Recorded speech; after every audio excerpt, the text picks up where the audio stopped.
Greetings everybody, I'm Amy Holmes, and today on the Hot List we bring you criminals of the animal kingdom. For 6 months, the residents of the town of Brampton in Cumbria, England have been menaced by a mysterious tire slasher. Camera surveillance has finally unmasked the identity of the wily vandal, and to the shock and horror of Jean and Edward Morgan, the culprit is their dog, Jess, the border collie. Apparently, the canine criminal was surreptitiously biting car tires on her daily walk.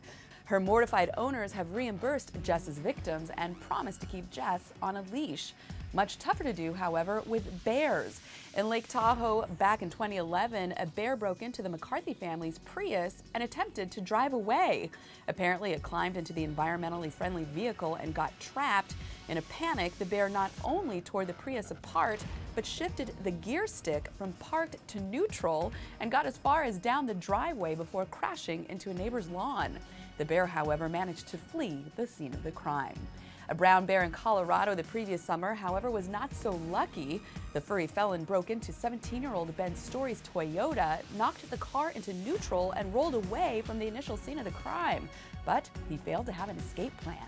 Police deputies freed the panicked creature by tying a long rope to the door handle and keeping a very safe distance when they pulled. An Alaska helicopter pilot should have kept a safe distance himself from the moose he and his crew were tracking.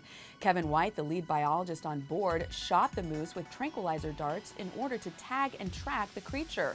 Well, the moose wasn't having it. It charged the chopper and crashed it to the ground. Fortunately, no one was injured.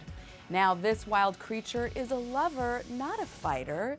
Some years ago, New Zealanders in the town of Gisborne found their parked cars the target of Homer the elephant seal's vigorous affections. Apparently, the 2-ton creature was lonely and without any female elephant seals to seduce, turned his amorous attention to cars. Unfortunately for the cars and the car owners, Homer's love often caused dents. The townspeople were able to chase the Lothario away, but not before he retaliated and knocked out the power box of a local restaurant. So the moral of all of these stories? I guess that criminals can walk on 4 legs. I'm Amy Holmes reporting to you from the Blaze newsroom in New York City.